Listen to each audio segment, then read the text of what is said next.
What is the status of the NFC North before the offseason moves, before the draft? Hey, what do you say? What do you say? It's your sister's favorite uncle again with another video. This time we're going to talk about the NFC North Packers opponents. Where do they stand? How do you go about evaluating the season on these teams, okay? So let's start off with the Chicago Embarrassing Bears. Obviously, the biggest weakness on the Chicago Embarrassing Bears was not the quarterback. Justin Fields, I thought he was a solid quarterback, and he was not the problem. But apparently, the Bears thought he was the problem and turned around and picked up Caleb Williams. They get Caleb Williams. He looked okay. He was doing okay. But, you just send this rookie quarterback into the fire and you have no offensive line, okay? This guy got freaking clobbered. Thrown into the fire. He got a little bit better, I think. They won a lot of games towards the beginning of the season, but just got absolutely demolished towards the second half of the season. Running game wasn't really all that there. Passing game was okay. DJ Moore was their top receiver. DeAndre Swift was their top rusher. Defense, because the offense was getting clobbered, the defense probably just couldn't even handle it because they were always on the field. They always had to keep kicking that football to the opponent. Okay? Jalen Johnson had 2 interceptions, the most out of all of them. Really not all that impressive. The defense had some sacks. Montez Sweat had 5.5 sacks. Gervin Dexter Sr. had 5 sacks. It's an okay team, I guess. It's okay, but they are just not quite there. So if you're looking at this team in the offseason, they have several free agents. Keenan Allen did okay. He's the most expensive guy, making $20 million right now. Not too sure about DeMarcus Walker, Gerald Everett, and Darrell Taylor, but not sure if they're going to sign Mercedes Lewis. That guy is up there in age, past the 40s at this point. But, the Bears, they got to figure it out on their offensive line. That's their biggest weakness. How can you protect your quarterback? The coaching was obviously not all that great, so that's why they turned around and got their new head coach. Well, we'll see how that team becomes in 2025 here coming up shortly. And then moving on, the Minnesota Vikings, okay? I think I predicted in the beginning of the season that the Vikings would be last place because they had a brand new quarterback. Sam Darnold is a solid quarterback. He just played on some really tough teams, okay? The Jets, he played on the Jets, and they threw him into the fire because he was a second pick, I believe, in the draft. Then he went on and played for the Carolina Panthers. Then he was a backup quarterback for the San Francisco 49ers, who probably helped him out quite a bit before he stepped onto the field for the Minnesota Vikings. Sam Darnold had 4,319 passing yards. That's pretty freaking solid there. 35 touchdowns and 12 interceptions. Running game was pretty good with Aaron Jones running that football. A huge shocker to see him leave the Packers, but dude did really good things for the Vikings. 1,138 yards rushing. After that, it really wasn't another running back that did well. So Aaron Jones is a free agent. Sam Darnold is a free agent. Will the Vikings keep these players or will they move on? Is J.J. McCarthy ready to play at quarterback for this upcoming season? We'll see. Huge things can happen in Minnesota. Now, for their passing game, Justin Jefferson, 1,533 yards, easily was the number 1 target on this team with 10 touchdowns. Jordan Addison, phenomenal too, 875 receiving yards and 9 touchdowns. So those guys combined, you have close to freaking 2,300 receiving yards and 19 freaking touchdowns. After that, it kind of dwindles off. Hawkinson, he did okay, 455 receiving yards, but no touchdowns. Defense was pretty solid for the Vikings. Jonathan Greenard with 12 sacks. Andrew Van Ginkel, the blonde guy, 11.5 sacks. So that's pretty good right there. My friends call me. Hey, Mike, just doing my video here on the Vikings. So Vikings were a huge surprise. Huge surprise. Their guy that got the most interceptions, Byron Murphy, with 6 interceptions. And like I said, the biggest thing for them is, are they going to keep Sam Darnold, or are they going to move on and plug in J.J. McCarthy? Are they going to keep Aaron Jones, or are they going to go out and draft a running back? If they move on from these guys, this team's going to be transformed quite a bit. You know, they had some injuries that kind of hurt them towards the second half of the season, so they kind of caused Sam Darnold to not play the same way as he did during the regular season. They just got to him in the postseason. So I would say I called it when they were talking about Sam Darnold getting the Vikings to the Super Bowl. I picked up that phone and called it, Yeah. Because it was going to happen. The only problem with Sam Darnold is that he is when things are good, they're great with him. When things are bad, he does not know how to get out of it. Yeah. I mean, it seemed like for a lot of the games, he had all the time in the world to throw that football until he went up against like the Lions or the Eagles or some other team that was way tougher defensively. He just couldn't handle the pressure, but he's got a good arm. He gets the ball to the players. They have huge targets on that team. Yeah, but the problem is he's the reason why they lose.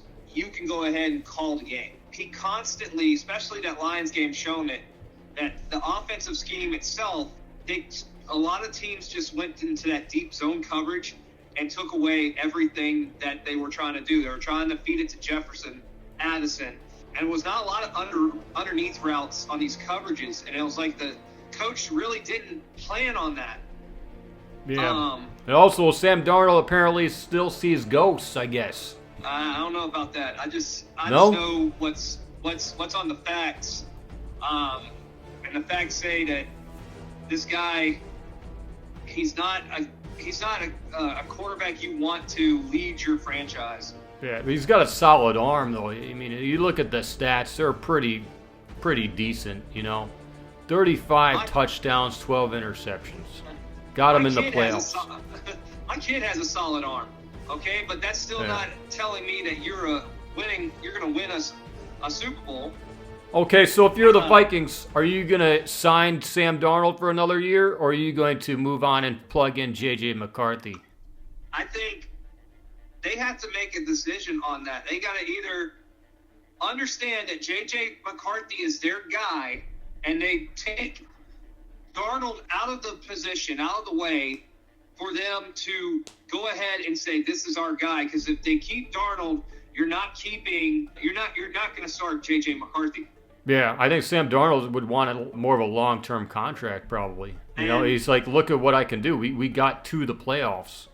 I'm a good quarterback. I want more than just a single year. I want, a 5-year deal of some sort, His agent's going to want to, dig into that, or maybe they're looking at their options too. What other team is going to be a better option than the Vikings, at this point? Honestly, anybody that's just trying to rebuild, Darnold's a good guy to pick up, because the guy, like you said, has a good arm, and honestly, when you already have the players in place that you just want to see how they look as far as play calling. So that's why I think the last year really shown that I think J.J. McCarthy is going to be in an okay position as far as the regular season goes. He's going to be really good. But also, too, at the same time, right? J.J. McCarthy, he was injured. He had to recover from a major surgery. He probably had little to zero reps. I mean, he had reps in the preseason, but he didn't really have a significant amount of reps in regular games. But so you're basically going to throw this guy in the fire if you go with J.J. McCarthy. I mean, maybe he'll do well. Maybe they'll protect him. They got to figure out the offensive line. One of the offensive linemen is their left tackle is a free agent, Cam Robinson. So I know you're a Green Bay Packers fan, so you're going to talk a little bit more trying to defend the Vikings are going to suck. The Vikings are not going to suck. Well, they got good players. They got good players. I'm not saying they're going to suck. I'm just saying they got to figure out their quarterback and running back positions. Yeah, but the Vikings, the key thing with J.J. McCarthy is where is he at as far as his timetable with his injury. And if he's already throwing the ball, he's already doing a lot of the off-season workouts, then he's going to be fine. He's going to be able to go back and try to do it another year. But I think But that's why I was saying that it's a possibility they can go out and get Aaron Rodgers for a single season. Because Aaron Rodgers is not going to get a 5-year deal somewhere. You get what I'm saying? Sam Darnold's going to want a 5-year deal or something. That's the difference between the two quarterbacks. That's the only reason I'd see Aaron Rodgers there for a year. And then, J.J. McCarthy gets his reps as a backup, developing while he's, not injured anymore. And then you just switch over to J.J. McCarthy the following season. Honestly, if you look at the quarterbacks that are in free agency, I would not be shocked if they tried to make a move on somebody else, because the way the coach ended the press conference when they lost, Darnold's done. They went from the coach was so happy and praising him that he's finally gotten over things to, I can't believe we let this guy play a game for us. Yeah, I mean, the Vikings, they had a pretty solid season, but they acted like they won the Super Bowl after they beat the Packers that final game of between them. They kind of lifted Sam Darnold up in the air, and he was like moving his fists in the air, and then they just got clobbered after that. All the games after that, they just got destroyed. That's their team they're trying to beat. It's no question what you're trying to do. You're trying to beat that. If you're in that division, you're trying to beat your other division foes. Yeah.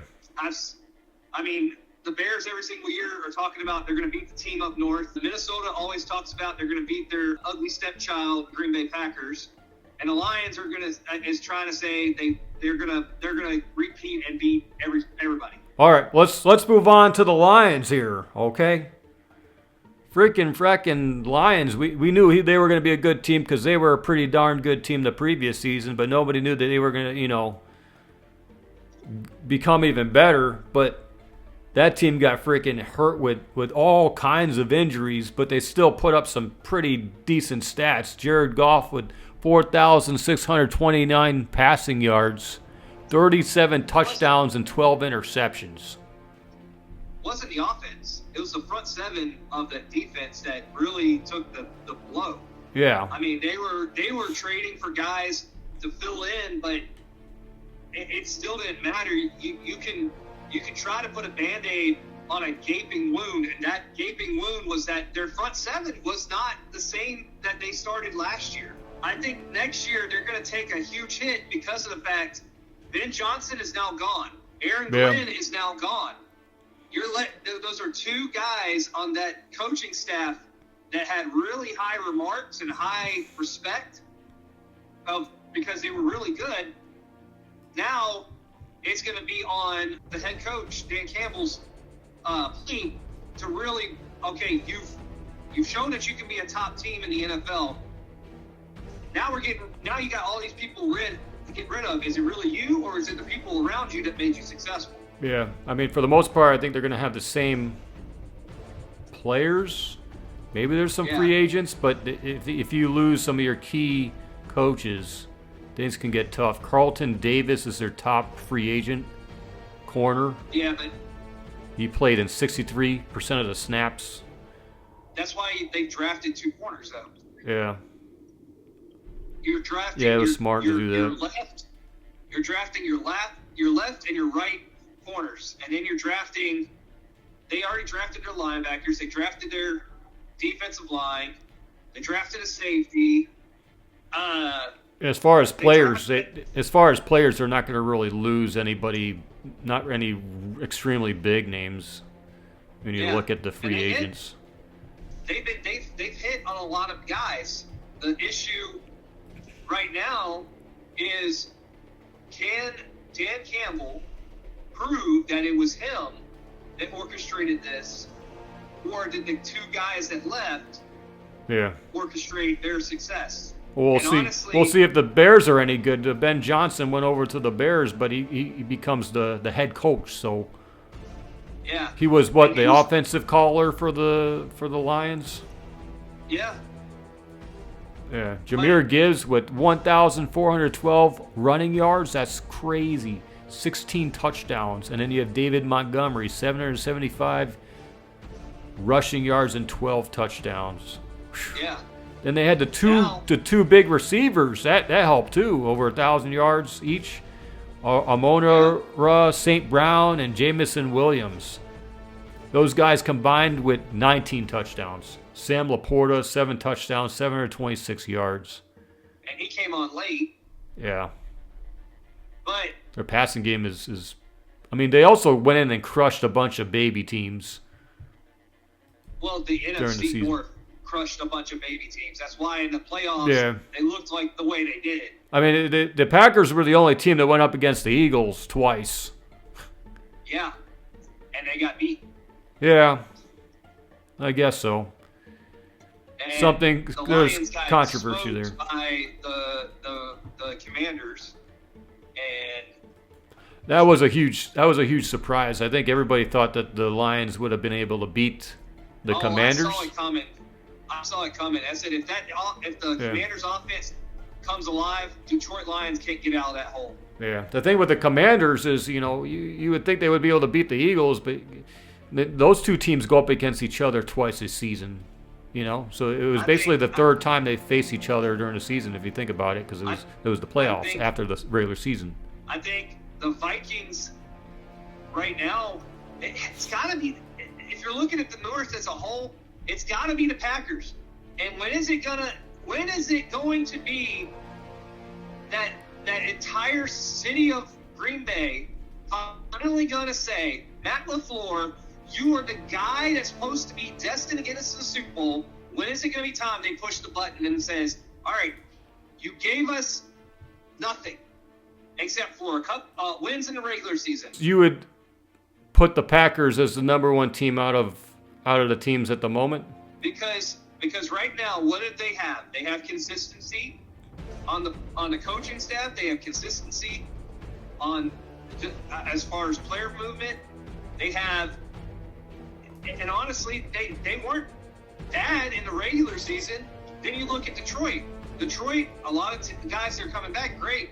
But can they orchestrate the same success without the guys that were in their office? It's going to be tough. Yeah. I mean, when I look at I was watching every freaking Packers game, man. Their biggest weakness, in my opinion, was getting to the quarterback defensively, and then offensively they just couldn't get people either open or the ball to the receiver accurately. To me, it seemed like Jordan Love was kind of playing hurt, but you can't be playing the same running play all the time. Just run the ball up the middle. Like that was very predictable. I agree that there's some aspects of Matt LaFleur's game calling that really hurt the Packers, where they should have done some screens or some fake pump to the left or the right, and then somebody was open here and there. Or they also had a bunch of injuries that kind of didn't help, especially towards the end of the season and towards the last game of the season in the playoffs. All right, but as far as the North as a whole, you only got two teams that are going to be they're going to have the same core people there. You have the Vikings and the Packers. The Bears are going to be a brand new team, and everybody's thinking that it's going to be, they got an offensive coordinator as a head coach, and he's going to help this quarterback become great. And honestly, I don't see anything that Caleb Williams is doing that Justin Fields wasn't. Oh, yeah. I just said that in the beginning of the video, is that, they moved on from Justin Fields, and it really wasn't Justin Fields that was the problem. It was more so the coaches and just coaching that offensive line. The offensive line was like a knife cutting through butter, You You can get right to the quarterback, and you get to the quarterback, he has no time to throw the football or make a decision. He just gets clobbered, and then the defense gets clobbered because the defense is always playing. If there's any team in the NFC North that needs to just tell the fans to shut up and let the coach do what he has to do, it's the Chicago Bears. Because so many times I hear it from everybody that's a Bears fan. As soon as they get mad because, this quarterback ain't showing nothing. Well, guess what? How many quarterbacks have you had in your history do something?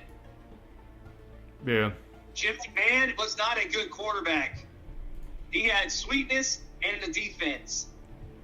Yeah. Jay Cutler broke every record in the second year of him being there. Yeah. And they have the worst luck in Chicago. And it's just, you gotta chill out, man. Yeah. Let the coaches. You let go of Lovie Smith, who was one of your best coaches in the history of the NFL. And then after that, look at all the coaches you went through. Look at all the quarterbacks you went through. The same glaring issue is that you don't have consistency and you don't have faith that a coach can get it done. Yeah. Yeah. I mean, at the moment, we're looking at all these teams as far as where they stand at the moment, and they can make a bunch of off-season transactions and how will they go about drafting, and then from that, we're going to have a different opinion, I think, of how they go about what team's going to be the most successful at that point, So this is just my opinion of where they stand at the moment, how they went about the season, and what adjustments are they going to make, what are their weaknesses, what are their strengths.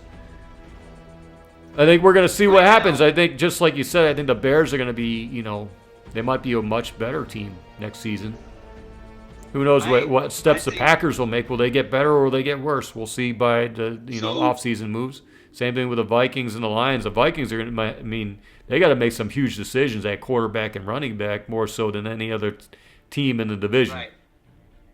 So right now, if I was to look at what's on paper, what's on the card for the NFC North, I would put the Bears at number 4. You would still put Bears last. I mean, we'll see what happens. Well, as of right now, the Bears right now 4. It's nothing against Ben Johnson. I think he's a good coach, but the problem is he's rebuilding, and basically Caleb Williams is going to have to start over. Yeah. And there's still question marks on that team because they're just what do you have? Keenan Allen is a free agent. He's the most expensive player free agent. Who knows if they keep him or let him go? DJ Moore is their top receiver with 966 receiving yards and 6 touchdowns. And then you look at it, I would say, unless something happens, I would say Detroit's number 3 now.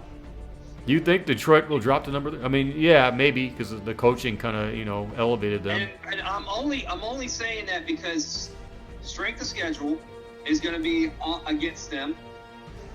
Their coaching staff, they're starting again. They promoted, great. Yeah. But again, was it the coaches that left, or was it Dan Campbell that made that team? Yeah. Yeah, that makes it interesting, right? So, like you said, was it Dan Campbell or was it the other coaches that elevated that team? I think the running game's still going to be pretty good for the Lions. Right. But right now, I would say number 3 because of that strength of schedule. I think the Vikings edge them out just a little bit because of their strength of schedule. Yeah. They don't have a lot of the tougher opponents that the Detroit Lions had to face. They're still going to be consistently good, no matter who the quarterback is, because you got Addison and you got Jefferson, and then you got what's his name, the tight end Hodgkinson, and whatever you want to call him. Yeah, T.J. Hodgkinson. I don't give a flying. He had 0 touchdowns, but he had 450 yards. Yeah. Catching. And then they have the defense to be there. But number 1, it's the Packers. But again, It's the question in my mind at the end of the year is, can the Packers finally put it all together to make a Super Bowl run? And honestly, but I've seen with Matt LaFleur. The thing with the Packers is Christian Watson's out until the 12th week of the upcoming season, so they need to either sign a big-time receiver or they got to draft a receiver in the first round or something. You know, they got to find a wide receiver gem out there. Maybe they draft a couple receivers, create more competition within this receiving core to really step up their game and not drop these footballs that are – sometimes the ball is thrown right to their hands and they were dropping the football. So they got to figure out the passing game and they got to figure out the rushing game to get to the quarterback somehow. Right. They don't have anybody with 10 sacks on the Packers defense.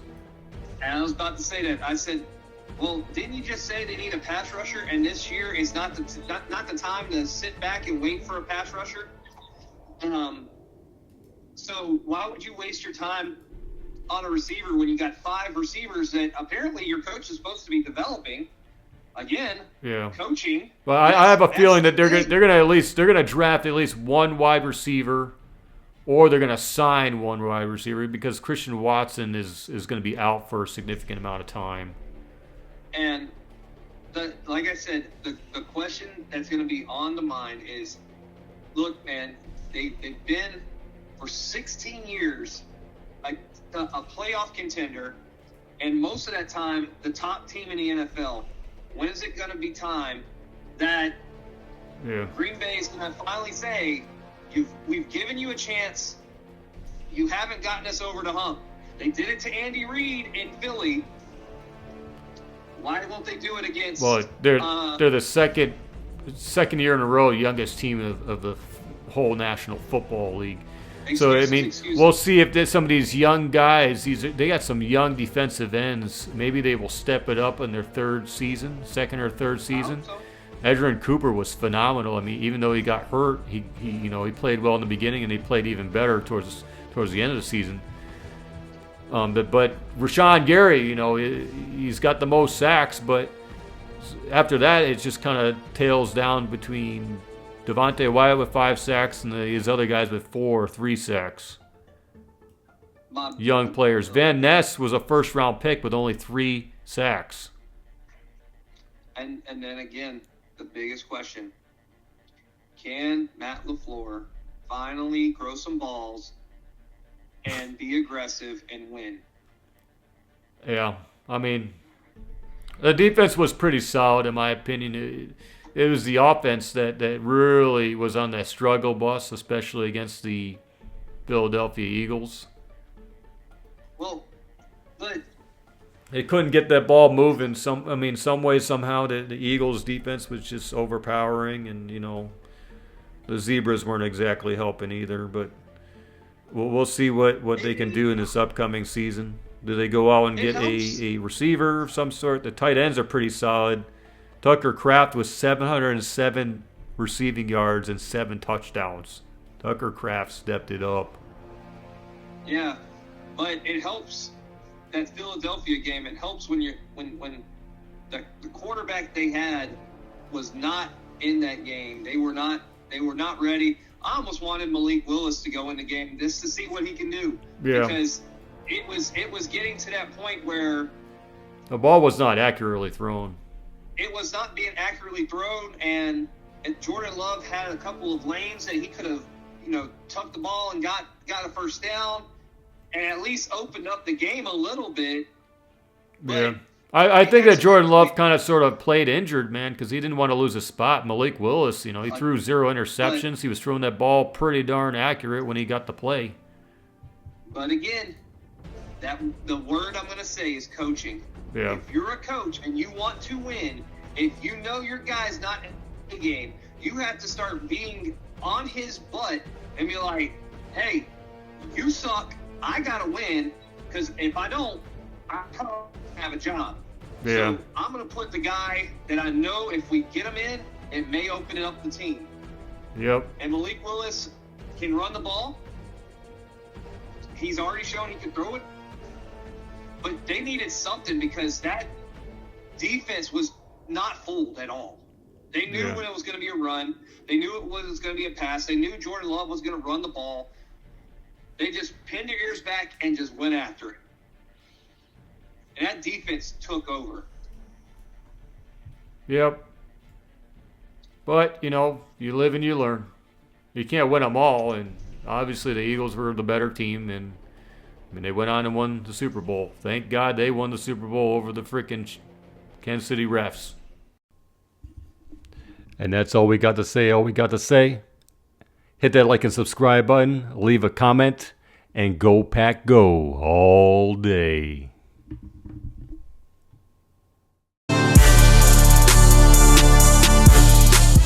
Hey, be the hero of your own story. Subscribe to Go Pack Go all day, and see you in the next one.